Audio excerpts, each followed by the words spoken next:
And here's Jason Alexander, if Hi, you've ever Joe. seen Seinfeld. So, Hi, Jason. How are ya? Nice to meet you guys. Nice to meet you, too. I'm doing great. What an honor this is. Well, right back at you. well, you may feel different when it's over. Yeah, really. Really? No, really. Really? No, really. Really? Joe Bonamassa, if you don't know him, he's been around for a long time.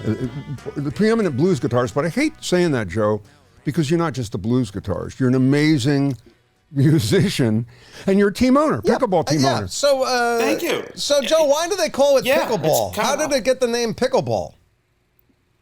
Yeah, to be honest with you, I don't know. I got brought into this world. Honestly, I got brought into this world by my friend Steve Bellamy, who founded the Tennis Channel.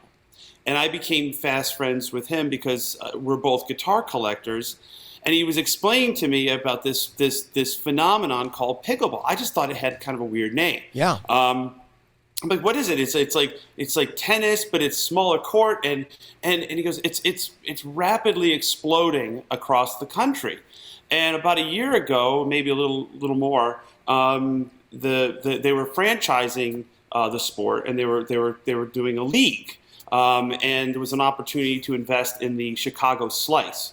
And he was like, I'm going to put together a team, and if you want in. And I said, I'm just going to do it like this. I'm like, I don't know, about pickleball and the economics of it. But what I do know that people respond to enthusiasm. And the people who are into pickleball really, really, really love pickleball. And what I've come to find out by having conversations with other pickleball people is that it makes the sport of tennis, which to some people is kind of unobtainable at a certain age, Right. more obtainable, because it's smaller, but you're still getting the cardio, you're still getting the workouts. And there's this whole, Steve's son, Roscoe, has a shot named after him called the Roscoe because it's like this crazy athletic thing.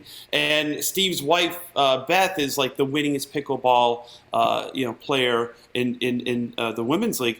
And, you start doing a deep dive in all this, and, our team is owned by some pretty insane people. Chris Everett being one of them, Heidi Klum, Ron Saslow, Doug Ellen. And, I just kind of got involved because I thought that it was going to be something that could really, really scale. And I saw the people that play it, like, really just enthused about it. Like I get enthused about music and guitars. These people were like, man, I can't wait to get back on the court and try this new paddle, this new move. And I was like, man, this could be something that is in the forefront of sport, and it's making a lot of people happy. Now, the noise ordinance part of I kind of chuckle when people go, it's too noisy and stuff. Like, I've been told to turn down my entire life, so this is a perfect business for me. Turn the guitar down, turn the paddles Sure. down. Yeah, I can get involved. And by the way, speaking of passion for collecting, I should mention, I don't know if this is the number, because it probably goes up because you're insane with collecting. Is it 500 amps and 500 guitars in your house? Because I can visualize a room with 10 guitars in it. You can hardly walk. The thing is I have 3 places I've been lucky enough to afford, and I'm not married, and you can see crazy signs and guitars on the walls. They're more like branded theme parks than people that come to my house in Laurel Canyon. They go, clearly you're not married, clearly you're a hoarder, but you're organized. So it's well displayed, but they're about 1,100 guitars and amps, But I've been doing this 35 years. But 1,100 there's an time. illness there. You realize that there's an illness. You don't need 1,100 of anything. Oh yeah. No, I can only play one at a time. It's exactly. Well, and there you go. So Yeah. So and when you drop dead, if you're not married and kids, where's it going? I actually put it in my will that my niece and nephew could do whatever they want with it. They could sell it. They could keep it. But if somebody comes in and gets too good a deal, I will haunt them from beyond the grave. I'll keep it in mind from beyond the grave, and I'll just come in and poltergeist their house. You must have. Oh, yeah. I know you have like a 64 and a 53 and a thing that's a favorite. What's your favorite, and is it worth a fortune?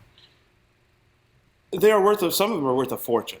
Some of them are worth houses, and they're as a collector you start getting into the verticals, which is crazy. I mean, when I see Jerry Seinfeld's show with the cars, he's got that look with the Porsches. Yeah, and right. It's like, what's your favorite Porsche or what's your favorite guitar? It's the one I got today. And what's your favorite one? Tomorrow is the one I'm going to buy tomorrow. So it's the rush. It's the rush. It's the rush. It's the thrill of the hunt. All of that. And so, one of the things, that about collecting is either you get it or you don't, because it's like, well, why do you, if you have to ask the question why, you don't get it. It's just, you're one of them, If you're one of us, be like, why not? So, Joe, do you play pickleball yourself? Are you a player as well as an owner? Yeah. I have not. I have not played the game. I'm not a very athletic person. I'm very awkward athletically. Like, I pitched one inning of baseball in high school, and then and then they made you bat because in our high school they did National League rules where everybody has to bat. I said I was a decent pitcher and I could throw the ball straight. I said, listen, if it gets me out of having to bat and run, I'm in. But they weren't going to do like a David Wells type of situation for me. You know what I mean? It was like no, you have to bat and run. And I got like first pitch I got hit like on my my left shoulder. And I'm like, at that point I'd already started my career, and I was like, this isn't for me. Apparently, pickleball got its name from a dog. Yeah, well, I've heard that was one. There were several. There's several theories. A dog named Pickles. A dog named was Pickles. one of the A theories. dog named Pickles. I've heard that. Go ahead. There's some others. That was one theory. There is a theory, a pickle boat story. It was pickleball was created in Washington, for people that don't know. A bunch of friends playing a game in 1965 on a badminton court. And a guy named Pritchard, his wife witnessed her husband and his friends, and the kids were sitting it up, and she said the game reminded her of a pickle boat. So that's how used in rowing or crew. And so that's one theory about how it got its name, Peter. And then I think another one was that you're in a pickle if you missed the... Well, there's the dog story, as Joe was saying. There's the dog story. And then there was yet another one that it's the in a pickle story. That they mentioned that there was a third story surrounding a guy named Bill Bell. And they mentioned that Bell hit the ball with such precision that his opponents felt like they were in a tough spot, a.k.a. in a pickle. All right, so now you got the third. There you go, Joe. Yeah. You got that. But you know what? That resonated your baseball story. The truth lies somewhere in the middle. Yes. As it always does. Or nowhere near. Or none at all. You as a kid, people may not know this, you were a prodigy. You opened for B.B. King when you were what, like before you were a teenager, but you also were... 12. Weren't you on TV at 8 or 5 or 4 or 3 or as an embryo playing guitar? I was a showbiz kid. Before Instagram and social media. Yeah. Like I was playing gigs in upstate New York, and I was getting a bit of because every time you would come to a town, the local newspaper would say, hey, there's an 11-year-old kid playing blues guitar. So we would draw a decent crowd just out of curiosity seekers, and we were building our name slowly. And once it kind of got out nationally that there was this like pudgy white kid from Utica playing blues, we were getting calls. Next thing you know, I'm in Los Angeles, 1989, and I'm on. Do you remember the show on ABC? It was called Into the Night with Rick Dees. Yes. Do you remember that? It was sure. maybe like 3 or 4 years he was on, and I was part of a skit on there where they were randomly, all of a sudden, one of the house band, which was Billy Vera and the Beaters, the guitar player didn't show up, and they said, "Oh my God, we're so desperate for a guitar player. The show can't go on. Who plays guitar?" And of course, 11-year-old Joe Bonamassa raised his hand, and I happened to get picked. And I go up there and I, play, and the audience goes crazy. And next thing you know, I'm on the Mickey Mouse Club. And Wow. And then ABC television, national television, NBC television, and it was just a wild thing for a middle class family in upstate New York to go through, because my parents, who are still alive, and God bless them, they live in Sonoma now, basically didn't know how to handle the shark-infested waters of the music business at the time.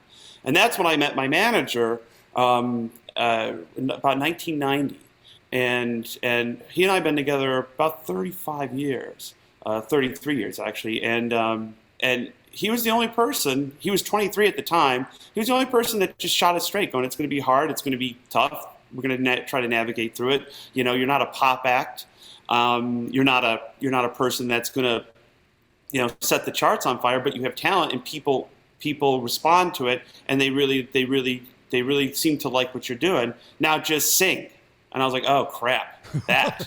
And then I had to learn how to sing. And that was the best thing I ever did, was learn how to sing, because that meant I didn't have to deal with a lead singer. And so I was the cause of and the solution to all of the problems.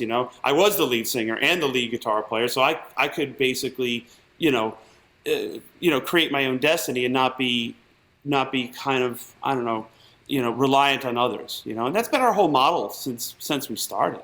I should also add that he was in a group. One of the first groups you were in, or the first group you were in, was with Miles Davis's son. Mm-hmm. With I don't remember. Give me the others. I'm blanking. Barry Oakley's son from the Allman Brothers. Waylon Krieger, who was the son of Robbie Krieger, from the Doors. And Aaron Davis was Miles Davis's son, and it was me, because they would have the journalists would always like, "Well, and whose son are you, sir?" And I'm go, "Len Bonamassa from upstate New York." And they're like, "Was he in a band that we would have been?" Like, "No." Wow. He's just a guy. So when you're rehearsing, is Miles Davis sitting there going, "You guys are out of key"? No. But we actually, the first iteration of that band, we had Sammy Hagar's son, Aaron, Aaron,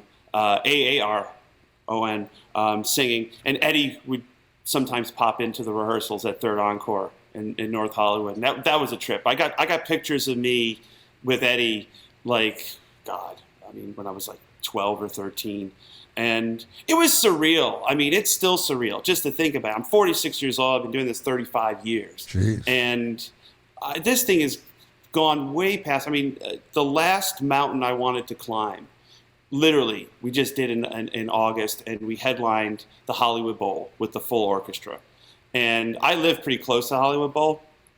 And I see the lights when they have the shows, and we all know, being Angelinos, like if you make that mistake off of Franklin and try to make a left onto Highland the evening of a Hollywood Bowl show, you are so screwed. You're there for hours trying to navigate that traffic.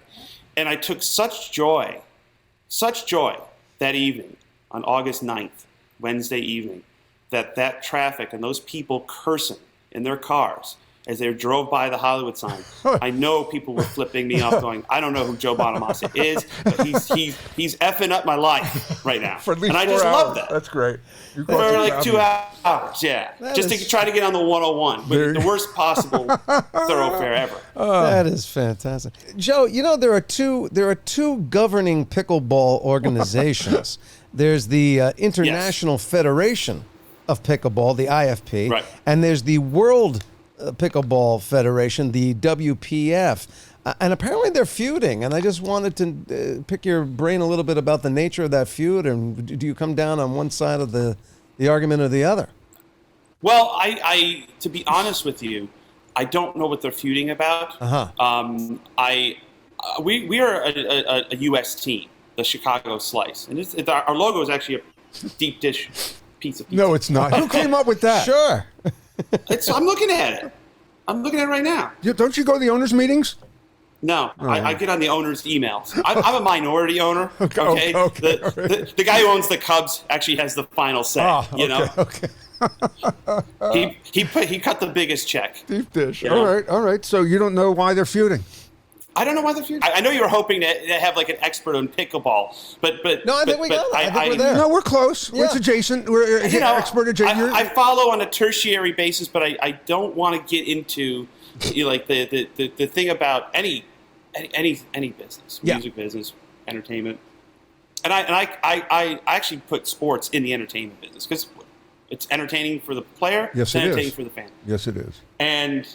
But anytime there is money and things are, because I mean, I know like LeBron James is getting involved, and a lot of big players you're getting into pickleball because they see an opportunity. And then, of course, people across the pond and people here. And it's just, sometimes money just ruins it. Yeah, no, true. Although what I love about it is you're networking like crazy with people you wouldn't normally get to meet. You'll play the anthem for the opening of the big when it makes it to the Olympics. You'll be the guy who comes out and plays the anthem. You get to meet LeBron. You get to hang, and it can only help business. It can only help. I mean, and the thing is, it's like the sport is at a critical period where it's starting to become. I'm looking at videos today. ESPN's covering it, online, but it's not exactly Sports Center front page, but it's on everybody's radar. And that's why I thought it'd be good to do an episode about it. I thought that would be. But Joe, what I want to remind you, the advice you got from B.B. King was keep doing what you're doing, don't change for anyone, and watch your money. Watch your money. Watch your money. That's good for anybody. It is whether good for you're in the anybody. pizza business or Pickleball. Oh, You got any other questions on pickleball for Joe? Yeah. Apparently, there's a push to make it an Olympic sport. Joe, any thoughts about that, or why it wouldn't qualify at this point for the Olympics? I don't see why it wouldn't qualify. It's a legitimate sport. Is it though? I guess that's a question. Is it a sport But you or a play, hobby? Jason. Yeah, Jason. I do, which makes why it a I think hobby. It's probably not a sport. I play games. I don't play sports very well. I had your baseball story, except I couldn't pitch either. I couldn't hit, I couldn't run, and I couldn't pitch. Right. So you in the had theater. it all over me. You could actually throw the ball straight. I couldn't do any of that. To your point, it's like, should it be an Olympic sport? Well, I would imagine most people play pickleball at this point for exercise, something to do after work, and then there's the people who play competitively, and there's starting to become some real money in it, like endorsements and paddles, and it's going to be like anything else. There's going to be a Roscoe Bellamy signature paddle somewhere down the line. There's going to, just like there is a Chris Everett signature racket. Let me switch into your world seriously for a minute. Yeah.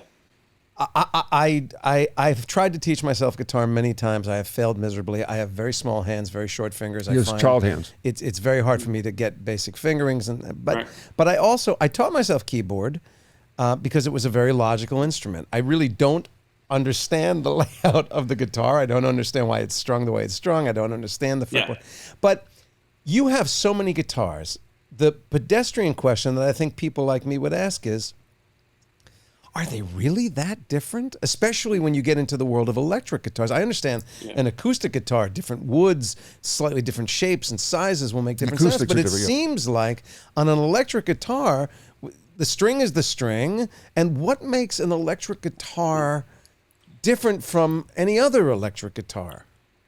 All right, so I can explain this. Is for the player, like, you can give me a $200 guitar and a $200,000 guitar, blindfold, you'd be like, it sounds the same. Right.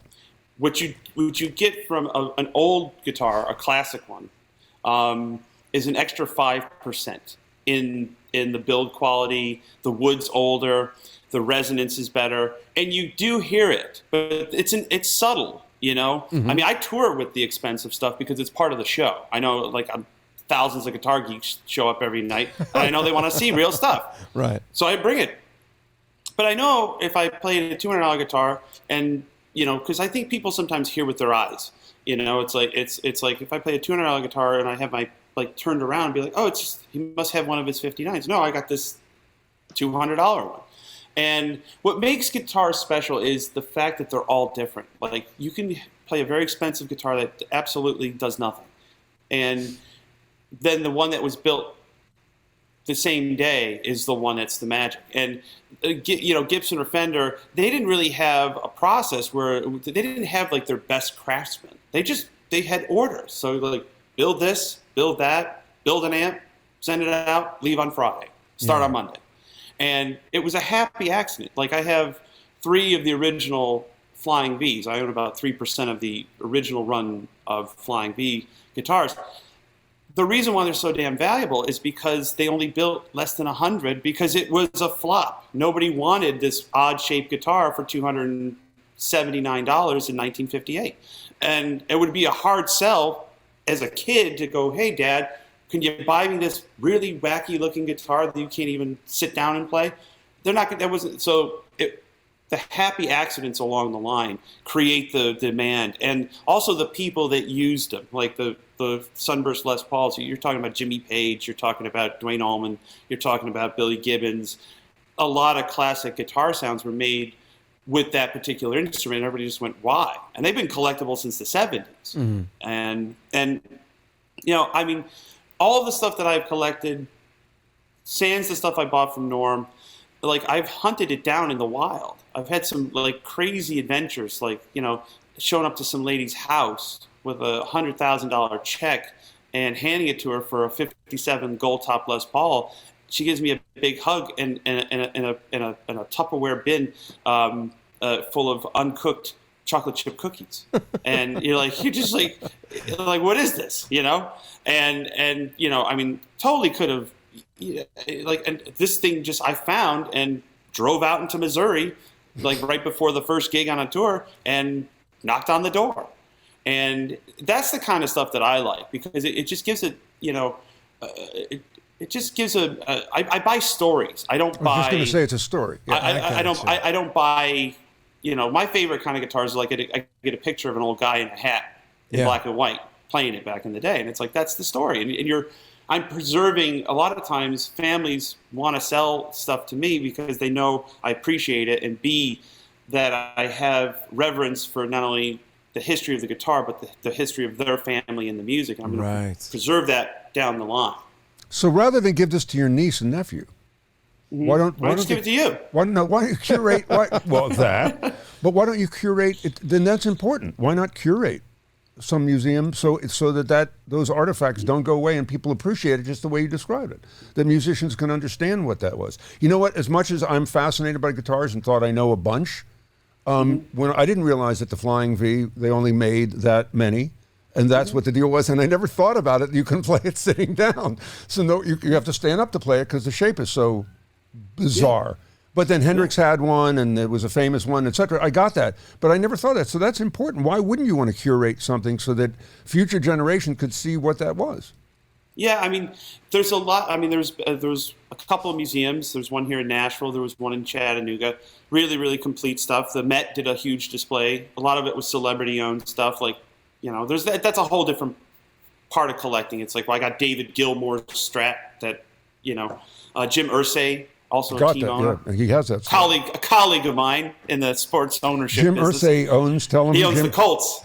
Oh, wow. And he also has bought, like the most things. He's got the Nirvana guitar. He's got a Hendrix guitar.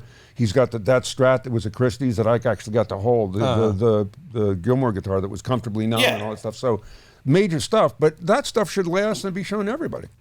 Yeah, and like the reason why I don't collect celebrity guitars is I've played a lot of them. I played a Hendrix guitar, I played Albert King's Flying V, and the weirdest thing happens. I sound nothing like Jimi Hendrix. I sound nothing like Albert King. I'm like, it's still you. It's these. It's you. It's exactly. these. Exactly. That's where the sound is, and you know, I mean, the whole thing is it's just a fun hobby for me that's spiraled out of control, and I've been lucky enough that I get to use these in my day job. You know, it's I love that you show up to the gigs because the geeks want the geeks. He's playing the 68 Strat. You know, it's that. That's Joe, wonderful. I have these amps that I use on stage. They're called Dumble amps. Right. And I swear to God that like I have this like weird like tradition. I look at the crowd at 7:30. We go on religiously at 8. I just go out in like a sweatshirt and I just go on stage and I just look at the crowd, just kind of see what I'm getting into. And dimes a dollar, there is 15 to 20 people that have their iPhones out and they're like this. They're scrolling in and they're trying to get a photo of these Dumble amps, which are incredibly valuable guitar amps. But I use them because I like the way they sound. And I'm like, I realize it's like some of these guys have never been in the same room with one of these things. They just want a picture of it. And it's like they take more pictures of that stuff than they do of me. Of the show, yeah. What does that tell you? Well, and so Jason, the I ran entertainment. into Lowell George from Little Feat's wife. Lowell George was the lead singer and player of Little Feat, and he had a Dumble. She had a Dumble. I think that she just sold, and I think this is an amplifier that sold way back for what? How much would you say, Joe? Originally new. They were still custom amps, so they were expensive. What, in the 70s? Yeah. Like in the 70s, they were probably $2,000. Whoa! So how much? Built. They were built by one guy. I know the amp that you're talking about. Okay. I cried uncle 10 years ago at 165. Said, I'm out. Do you know what it went for? My parents will kill me. Do you know what it went for? 250.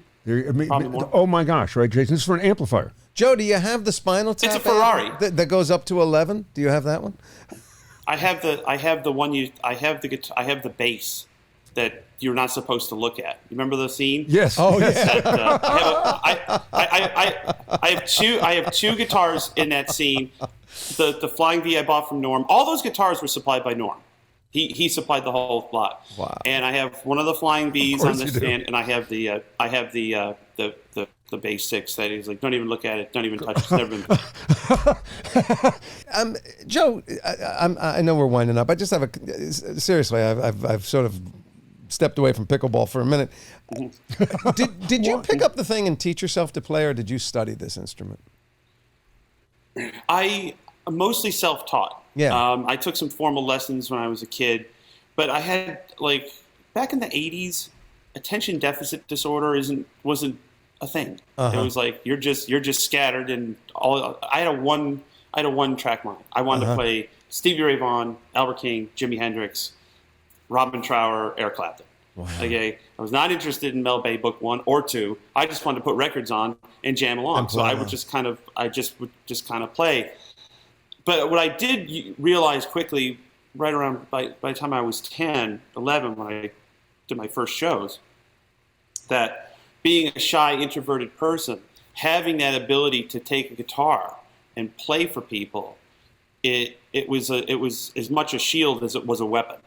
It was a shield. People wouldn't make fun of me if I played guitar. People wouldn't, I could get noticed, and in a positive way. I wasn't Absolutely. that like I wasn't the kid that they threw the damn dodgeball at because I was the slowest, and I was like, yeah, this is gonna work. And then we did our first show, and I got enough money to buy a Super Nintendo and a couple of pickups, and I was like, you know what, I like this. I like this is how better this than a feels. paper route. Yeah. Are you able to hear music in your head and just have it come out in your hands? Yeah, pretty much. I'm an ear player. Yeah. I can hear it and kind of guess where it is on the That fingerboard. to me is the greatest. So I've been trying and Peter knows because we had a wonderful bass player come on the show. I've been trying to figure out the bass now for about 2 years. Mm-hmm. And I'm starting to understand it a little bit. But to me, the fantasy of the bass in particular, because I do great bass lines. When I put on the radio and I start singing a bass line of my own choosing, Right. I'm spectacular. Yeah. To be able to have that in my head and just have it come out my hands, to me seems like I might as well try and fly to Mars. I don't know how to translate the instrument into my brain and my being in that way. That I marvel at it. If you do it enough, it becomes easier. Really? You're just like, okay, well, this is where it's at, and it's a lot of trial and error. Nobody, there's not a single person from Eddie Van Halen to whoever that honestly hasn't made a mistake. Yeah. Horribly bid it on stage, like just complete, I read I know we have to wrap up, but I read the guy from the Jonas Brothers had to go into therapy because he clammed really hard on the Grammys or some award show. And he doesn't know me, but people were like piling on as they do on the internet. And I defended him. I said, listen, there's not a single person of any skill level that hasn't gone out there and bombed, if you're a comedian, made a glaring mistake, just completely out of key. I don't know what I was thinking. Complete train wreck. The difference is everything now is filmed. Yeah. And everything goes immediately on the online, and every single note of music that you do, or every joke you tell, or every scene you're in, or whatever, is immediately judged against your entire body of work. Right. And it's kind of sad to live in that time where, like, you have to go to therapy because people are making fun of a mistake. It's like, everybody does it. It's not a big deal. Yeah. On the other hand, there's some amazing tape. If you go to YouTube, check out Joe playing with a bunch of these other players. Like I said, the Robert Randolph thing just was so... You look like you're having the best time with him because he's so non-traditional. The way he plays that pedal steel, it's insane. He's great, and he's always a hoot, and he's a real character. I like characters, you know? Like, I always tell people, like, everybody can play, but can you entertain? It's like Robert can look him in the eye and doesn't have to play a note, and he could just stare him down, and he gets an applause. Buddy Guy walks out, doesn't have to play a note, smiles, doesn't sing, everybody goes crazy. B.B. King had it. It's like those are the people that I learned from. It's like, well, and you got it too. You're pretty. You have to walk out there and Yep. it's star time. You're a pretty dominating presence, and also I know you get cut up a lot for wearing sunglasses. I have light sensitive eyes. I would wear sunglasses in time all the time, except that everybody calls me an asshole. Oh, you with the sunglasses? If I don't wear glasses in my car for 5 minutes when I go driving, I got a migraine headache. So I know you have the same thing, real light sensitivity. I have the same thing. I started wearing sunglasses on stage early on, not because I wanted to be too cool for school. It's because as soon as we went from clubs to theaters, we had spotlights. That spotlight, I It know. kills you. I know. Actors get it all the just- time. You got to get really used to not looking. So I thought into I'd it. bring that up Yeah. so that people, if you think there's anything to that, up yours. He's doing it to be comfortable on stage. So okay, And want we him are comfortable? recording. We are recording this show on October 5th, 2023. You got a new album coming out, right? Today, yeah. Yeah, today, and people can find it where? What's it called, and where can we find it? It's called Blues Deluxe Volume 2, and it's a 20th anniversary version of a record that saved my career. We did Blues Deluxe in 2003 when I got dropped from Sony. I was unsignable. Nobody wanted it. It was over. Got 25 years old going, all right, well, it's 72nd subway station, busking, and maybe backing up someone who's more fortunate. Yeah. And we did this record in 7 days. My manager and I put in $10,000. Everybody, we went all in. It was like 35 black at the roulette table, right? And spun the wheel, and then it hit 35 black. Wow. And so when the 20th anniversary came up, I was like, well, the the tapes and everything that we recorded 20 years ago, the hard drives, you can't, they're all shot. So couldn't remix it, couldn't do anything. There was no bonus track. So I said, screw it. We'll just do another volume, another version, Yeah. new songs. And we recorded it last year for the 20th anniversary, and it's out today. And the most common is, well, it's called Blues Deluxe Volume 2. So on Blues Deluxe Volume 1, I'm like, whoa. I didn't call it Blues Deluxe Volume 1 because there was no guarantee there was going to be another record, let alone a Volume 2. Right. So I'm pretty fortunate. And the record seems to, I put out like almost 50 records at this point. Wow. And Look in at that from that Joe. Well, from that moment saving to being the owner. I was going to say, of you know the who else slice, is of the fortunate? slice. I'm going to tell you who else is fortunate and see if you know what they have in common. Mark Cuban, Draymond Green, Tom Brady, Eva Longoria, Chris Everett, Dierks Bentley, Michael Phelps, Heidi Klum, Kevin Durant, Rich Paul, and Anheuser-Busch. All Have a crap pretty load of money. fortunate. Oh, Pretty and own a fortunate. pickleball team. They own pickleball teams! As does Just Joe like Joe Bonamassa. He never dreamed as a child when he was playing guitar at age 4 that one And day... you know what? I am so happy.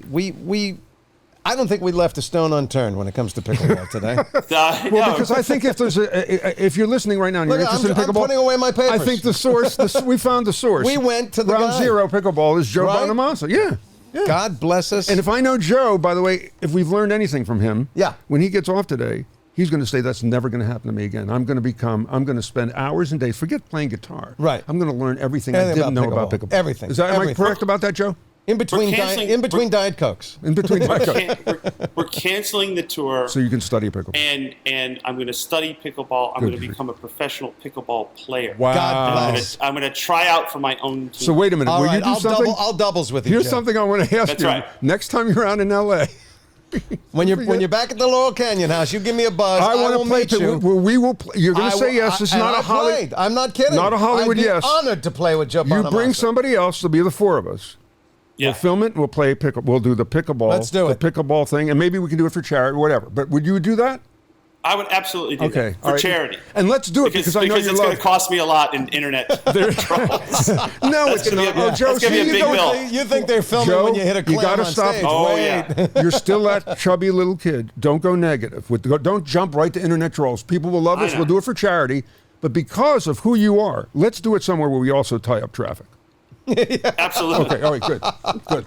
Joe, it was a pleasure, man. Check him Thank out. you, brother. I had such a joy preparing for this and watching you play and Yes, watching he you did. play. And as a player, what you do is you watch Joe play like I used to be as a kid when I watched Wes Montgomery, and you put away your guitar and go, I hate this. I'm never going to Right, play this yeah, again. exactly, I can't do exactly. anything he does. So thank you for that too. You're an amazing, you're a magician on that instrument, man. Hopefully, my guitar knowledge made up for my lack of pickleball. No, you More did great. than. The pickleball, I wouldn't have had anybody on rather than you for pickleball. So thank you. No, yeah. And good I luck could with the team. Blag my way through it. Anything. Good luck with the team. And by the way, us playing out here would be a good promotion for pickleball. You And by the way, the Chicago Slice, they're in third place now, but they won the league last year. See this now showing off. Right. Joe, your joy. Thank you. Thank you, brother. It's such a Thank- joy seeing you. Continued Thank you success, very much, man. guys. Well, I know boy. that was. I mean, if I had any questions about pickleball, I'm its over- origins, how the game is played, overwhelmed with the pickleball professional knowledge. world of Yeah, pickleball, we left no stone unturned. I always get the right guy, don't I? You do. It's amazing. It is amazing. I can hone in on it. Tell the truth. When you found out that Joe Bonamassa, So who here's what happened. Here's the you would behind- look at him the way I would look at Olivier, and you No. saw that, So- and that he had anything that starts with a P in his resume, and you went, good enough. I'm happens- grabbing him, and I'm going to have him on the show. What happens is when we do the show, we're pulling back the curtain. the curtain Yes, a little the bit. curtain. Yeah. We can afford a curtain. We actually have We don't a have a blind, curtain. like we're blind. We have a sound curtain to keep the other thing that's filming quiet in our So studio. Laurie's amazing. We always talk about issues and then try and find the best guys. And you Right. always say to me, which it makes me really happy, hey, I can't believe the defense guy's the best in the Right, world. yes, This right. guy's the best in the world, whatever. Right. So I said to Laurie, we want one of the guys from the feuding pickleball leagues. Yes. That ain't, that ain't No, happening. that's- And then there's some other notables in the pickleball world. Yeah. No. So I said, let's go for I can't let's believe go- that a person who's just a professional pickleball player said, I'm not going to You know what? lower myself. Well, we also- I have a reputation. We also don't just want pickleball players like, yeah, my backhand is, so you got to think of where you're going. Sure. So I said, let's get an owner. Yeah. So I know Dirk Bentley for a long time. Yeah. He said no. Yeah. So Mark and- Cuban, make a call. I don't have his number. No. So anyway, Heidi Klum. so We're Laurie working at says- Howie's studio, for God's sake. We should be able to get to Heidi Klum. Laurie says, you know what? We got Joe Bonamassa. And I went, that's terrific. And then I said to you when we were preparing, he may know nothing. I'm going to peel the curtain back even further. Peter sends me, days before we do these, he sends me lists with links of information and things, background on our subject, on our guest, controversy, areas we can go to. And he sent me 3 pages of links to Joe Bonamassa. Nothing to do with pickleball. By the way, to tell you the Absolutely truth, when I was nada. researching, you know why that is? I couldn't find him. Couldn't find it. So I said to you, this could be a unique pickleball interview. But you know what? What a joy he was, and what a good sport. He's a good guy. Too. What a good sport. Yeah. Good guy. David Gugelheim, what do you got? Couple things for the from the interview. Major League Pickleball. How do you play it? Who's on it? How many participants? So it's co-ed teams of 4. Okay, so 2 men, 2 women. When they're competing on the courts, game 1, women's doubles. Game 2, men's doubles, and then game 3, Mixed double. Mixed. Okay. All right. Interesting. Pickleball. We talked a lot about the name. You gave some of the Theories, yeah, the right. genealogy there. So it's generally there's no definitive answer, but generally the consensus is the Pickles the dog story Yeah. Is the one? is not correct. Yeah. Wow. It's people. I think it probably the girl who owned Pickles said no. Pickles came later and was named after the game, and a lot of people were saying that the dog story originated because, and Jason, I think you would believe this. It's very difficult to explain the other genesis. Yes, right? absolutely.